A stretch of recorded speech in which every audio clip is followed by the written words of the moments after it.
decided to go get my name on the list and get my card, I was in such a devastating pain I could barely speak to my doctor about it. And I was seeing a really great physician at the clinic here in Helena. He could not recommend marijuana for me because they're a federally funded clinic, was my understanding. So he recommended me to a pain specialist here in Helena, who I'm going to name because I don't want anybody else to have this aspersion cast on him, because Dr. Mulgrew humiliated me out of his office when I sought pain management. Now, I had medical records for my entire life demonstrating not only my pain but my intolerance for pharmaceuticals. Okay? He demanded that I go through the pharmaceutical treatment before he would even consider prescribing for me. My question for you, Dr. Christensen, is this. What can we do? I mean, I stood there crying in his office while he walked out the door on me, okay, telling me he was not going to prescribe pot for me so I could sit at home and get stoned and collect my disability, when I was in the process of building a cabin by hand from scratch when I got there, okay? So, my question is, for all of the patients out there who are just devastated and hopeless and don't know that there's someplace else to turn. If it hadn't been for the Hemp and Cannabis Foundation, I probably would have put a bullet in my head. I was in so much pain. What do we do, guys? How do we convince our doctors that not only do we need help, but this is the help? I can't take the drugs. I have liver disease, and I have medical records showing that these things make me very, very sick. What do I do? How do we help these people? This is the beginning of what you do. Well, again, what's your doctor? Okay, I'll answer that. What your doctor was, he was scared shitless, okay, is what his problem was. It wasn't that he didn't want to help you. It's this, that he's got to touch certain bases or else his license could be on the line. So it's a shame, but that's the way it comes down to it. And what can you do is, all you can do is try to educate that doctor. Again, when the doctor says, thinks of a stereotype that you sitting home, getting high, well, then send them to our website, medicalcannabis.com. Have them see that the AMA, the ANA, all sanction these conferences for doctors to be educated. Because see, that's the problem. Doctors are not educated about medical cannabis in medical school.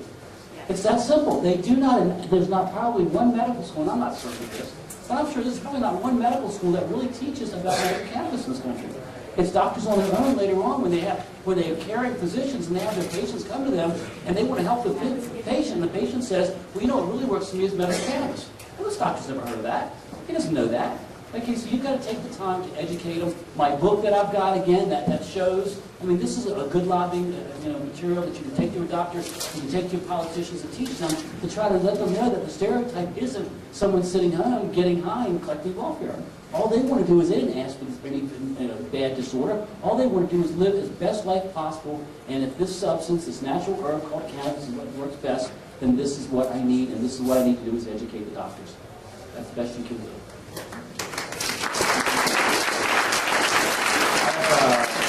I have a quick comment that doesn't actually answer your question in any detail. We don't really have time, but it speaks to your question, and I just wanted everyone to know that one of the ways Patients and Families United has sought to influence the attitudes of physicians and other healthcare professionals in the state is through working with the Montana Pain Initiative, which is kind of a coalition of hospitals, physicians, nurses, groups of various kinds that are focused on pain for one or another reason.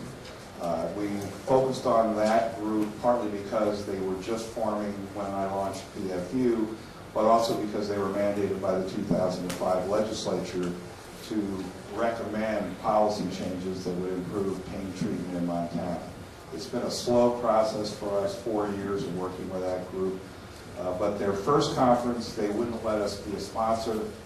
They did let us have an informational table. Last year at their third annual convention, we provided the keynote speaker, Ethan Nadelman, director of the Drug Policy Alliance. And later this month, for those of you who live in Billings, particularly if you're a pain patient, October 30th, which is a Saturday, that afternoon, Dr. Donald Abrams, who's one of the few American-based research on cannabis, will be the keynote speaker. And then they'll have a panel on medical marijuana that will include a caregiver and me and Marc Lee, who's the state's top narcotics officer. So that's a forum at which and through which we've been trying to slowly educate pain treatment physicians to be less dogmatic and skeptical about cannabis. Thank you.